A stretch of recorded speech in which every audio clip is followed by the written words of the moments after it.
Welcome to our channel. నా పేరు దుర్గా ప్రసాద్. పూర్వం డబ్బులు సంపాదించుకునేవారండి. ఇది డబ్బులు సంపాదించేవారు, అన్నీ దాచేసుకునేవారు.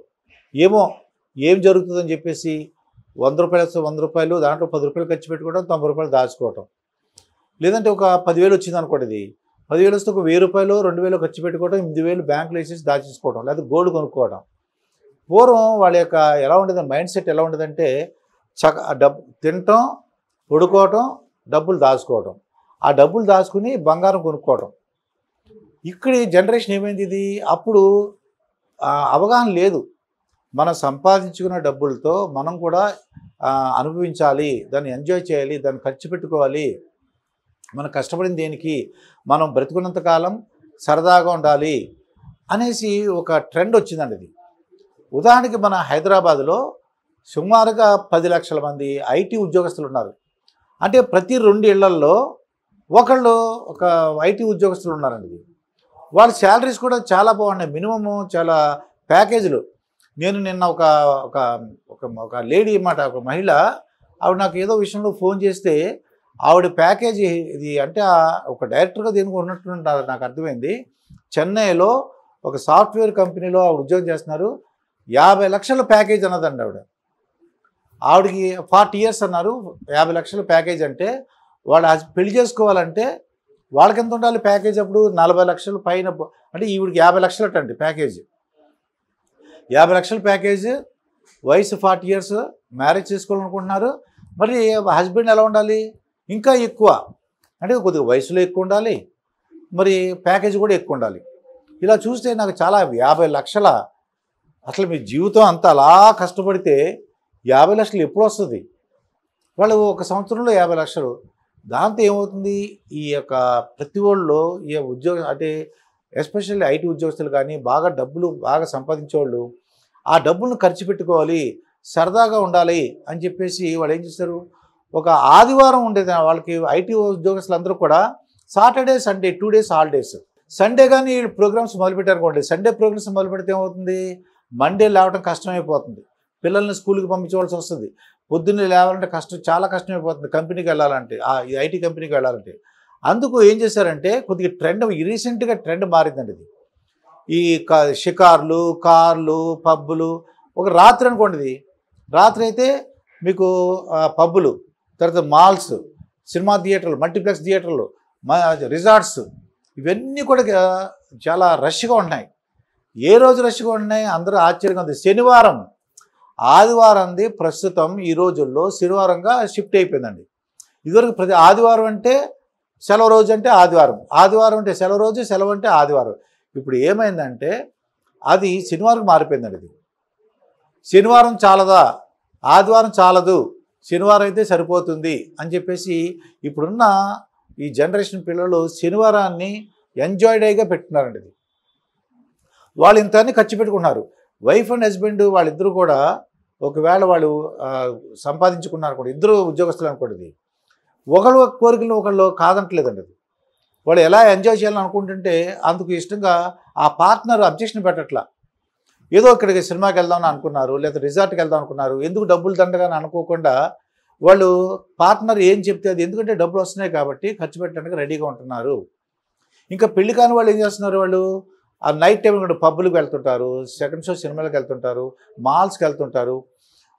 వాళ్ళు బ్రాండెడ్ డ్రెస్సెస్ కొంటారండి. ఇది మామూలుగా డ్రెస్ ఏంటంటే పూర్వం ఒక డ్రెస్ కొనుక్కున్నామంటే మా పేరెంట్స్ అనేవారు మాట, ఈ డ్రెస్ కొని ఆ టైలర్ చేత కుట్టించుకునే క్లాత్ని అనేవారు, ఏమంటే టైలర్ గారు 2-3 సంవత్సరాలు పని చేయాలండి. నేను ఒక ఫర్ ఎగ్జాంపుల్ 6th ఉన్నాను అనుకోండి, ఆ డ్రెస్ నాకు 6th, 7th, 8th 3-4 సంవత్సరాలు పని చేయాలి, కొద్దిగా లూజ్గా కొట్టండి అని అనేవారు. మనకేంటి ఇప్పుడు ఫ్యాషన్, మనకి అప్పటికప్పుడు 6 months, 4 months, కొంతమంది అయితే ఒక 1 month కన్నా లేకపోతే వేసుకుని మళ్ళీ పడేస్తుంటారు కూడా. అదే అటువంటి స్టైల్ కూడా కొంతమందికి ఉంది. విలాసవంతంగా ఉండాలి, మనకి ఇంత డబ్బులు వస్తున్నందుకు మనం ఖర్చు పెట్టుకోవాలి, ఏం చేసుకుంటాం, బంగారాలు, సైట్లు ఇవన్నీ మనకి ఎవరికి ఇస్తాం, ఒక అవగాహన వచ్చింది వాళ్ళకి. ఒకవేళ మనకు సైట్లు కొన్నాం, లేదంటే స్థలాలు, పొలాలు కొన్నాం, ఎవరికి ఇవ్వాలి? మళ్ళీ అవి పిల్లలకి ఇవ్వాలి. పిల్లలంటే ఏం వాడు సంపాదించుకోలేడా? ఇది ఒక కొత్తగా వచ్చిందండి.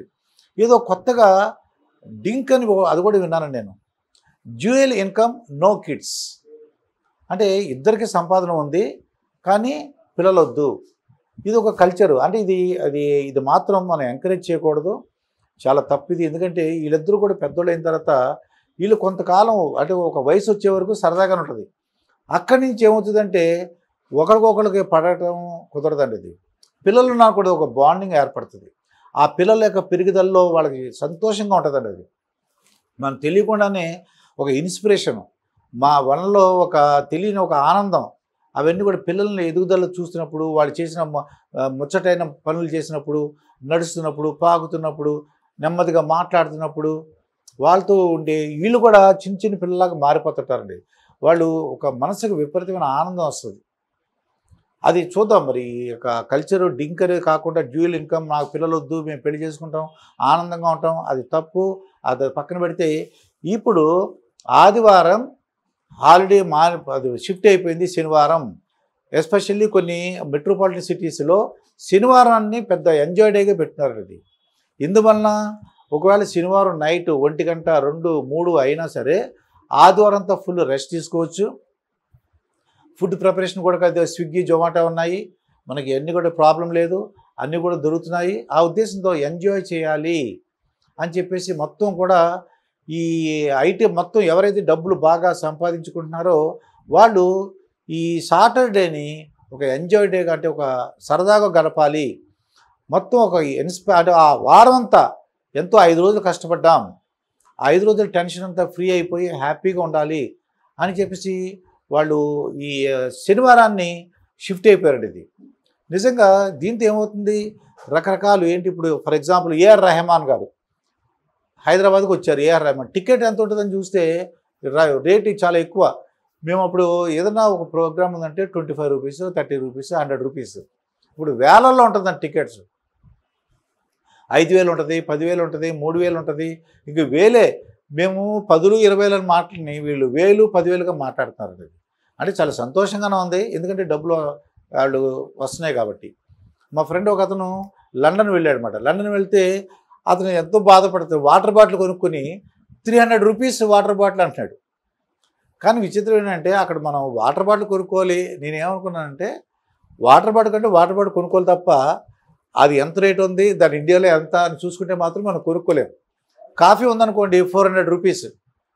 మనకి ఇక్కడంతా రోడ్డు మీద కాఫీ 20 రూపాయలు, మ్యాక్సిమం 20 రూపాయలు. అమ్మో 400 రూపాయల, అయితే నేను కాఫీ తాగను, వేడి నీళ్ళు తాగుతాను. అలా మన ఇండియన్ పీపుల్ యొక్క మైండ్ సెట్ అలా ఉంటుంది. కానీ మనం ఇప్పుడున్న జనరేషన్ పిల్లలు ఏమంటారంటే, మీరు అలా చూడొద్దు, ఇండియన్ రేట్లో మీరు కంపేర్ చేయొద్దు, మీరు కాఫీ తాగంటే కాఫీ తాగండి, ఆ డబ్బులు ఇచ్చేయండి అంతే. అంతేగాని కాఫీ రేట్ కనుక్కొని దాన్ని ఇండియా కరెన్సీలో మార్చుకొని దాన్ని తాగకుండా ఉండటం అలా చేయొద్దు. వాటర్ తాగకుండా ఉండటం, దాహంగా ఉండటం ఇలా చేయకూడదని చెప్పేసి ప్రజెంట్ జనరేషన్ యొక్క కోరిక అనమాట ఇది. అంటే అమెరికాలో కూడా నేను అది నాకు తెలిసిందండి. మనకి ఎప్పటి నుంచో ఉంది వాళ్ళకి. అది పిల్లలు ఎలా అంటే ఒక ఏజ్ వచ్చేసరికి అక్కడి వరకే పేరెంట్స్ దగ్గర ఉంటారట. అక్కడి నుంచి ఆ కాలేజీల్లో ఎవరికి వాళ్ళు విడిగా వాళ్ళు వెళ్ళిపోతుంటారు. హాస్టల్లో చదువుకుంటారు. వాళ్ళు డబ్బులు సంపాదించుకుని ఏదైనా వర్క్ చేసుకుని వాళ్ళు అమ్మా నాన్నని అడగకుండా, అంటే ఎందుకంటే వీళ్ళ తల్లిదండ్రులు వాళ్ళ తల్లిదండ్రులను అడగలేదు. ఒక తల్లిదండ్రులు జనరేషను నెక్స్ట్ జనరేషన్ పిల్లలకు డబ్బులు ఇవ్వలేదు. నెక్స్ట్ వీళ్ళు ఇంకోటి అలా అలవాటు లేదు. మనం ఏంటి, మన తాత ముత్తాతలు, మా తాత ఏమి ఇచ్చాడు, మా నాన్నగారు ఏమి ఇచ్చాడు, మా బాబాయ్ ఏమి ఇచ్చాడు, మనకి ఆస్తులు చుట్టాల ద్వారా ఏ ఆస్తులు వచ్చినాయి, ఎలా కలిసి వచ్చింది, ఇలాగా ఆలోచించడం మన ఇండియన్ కల్చర్ అలా ఉందండి ఇది. కానీ ఇది చాలా ఆశ్చర్యంగా ఉంది. ఏంటంటే ఆదివారం కాదు, సెలవు రోజు అంటే శనివారం. ఏంటి విపరీతం ట్రాఫిక్, శనివారం ఎంత ట్రాఫిక్ ఉంటుంది ఏంటి? శనివారం అంటే వాళ్ళు ఇంట్లో ఉండాలి కదా అని నేను అనుకునేవాడిని. సాటర్డే సండే హాలిడేస్ కదా, వీళ్ళు ఇంట్లో ఉంటారు అనుకున్నాను. తీరా చూసి శనివారం చూస్తుంటే ఎక్కడ చూసినా రష్, టికెట్లు దొరకట్లేదు. రిసార్ట్స్ కానీ, హోటల్స్, అది బిర్యానీ పాయింట్స్ కానీ, లేదంటే మనకి ఈ మాల్స్, ఇవన్నీ కూడా పబ్బులు అయితే పబ్ కల్చర్ పెరిగింది. చిన్నప్పుడు జనరేషన్ వాళ్ళకి పబ్ అంటే ఏంటో తెలియదు, అదొక గబ్బు అనుకునేవాళ్ళం. ఆ క్లబ్ అయితే క్లబ్ అన్న కూడా చాలా భయపడిపోవడం. ప్యాకెట్ క్లబ్లో ఉండేవి, అయిపోయి అనుకునేవాళ్ళం. అదొక గబ్బు, క్లబ్ కాదు, అంటే డబ్బులు పోతాయి అని. పూర్వం సంపాదన లేకుండా ఏం చేసేవారు, ఆస్తులు అమ్ముకుని ప్యాకెట్లు ఆడేవారండి. ఇది అలా ఎంజాయ్ చేయడానికి ఒప్పుకునేవారు కాదు. ఇప్పుడు ఏంటంటే వీళ్ళకి డబ్బులు వస్తున్నాయి, ప్యాకేజీలు ఉంటున్నాయి, కష్టపడుతున్నారు, బాగా చదువుకుంటున్నారు, వాళ్ళు బాగా ఎంజాయ్ చేయాలని కోరుకుంటున్నారండి ఇది. మరి చూద్దాం, ఇంకా ఆర్టిఫిషియల్ ఇంటెలిజెన్స్ కూడా వస్తుంది.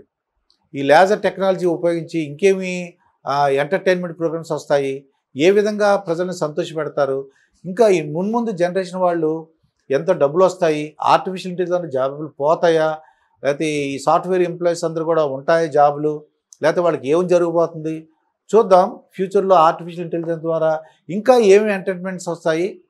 సాటర్డే మనకి ఇంత రష్గా ఉండడానికి కారణం ఇప్పుడు తెలిసింది. మనం వాళ్ళందరూ కూడా చూసి సంతోషించడం తప్ప డబ్బులు విపరీతంగా ఖర్చు పెట్టేసుకున్నారు అనుకోవడం తప్పు. మరొక వీడియోతో మీ ముందుంటాను. మీ మాస్టర్ దుర్గాప్రసాద్.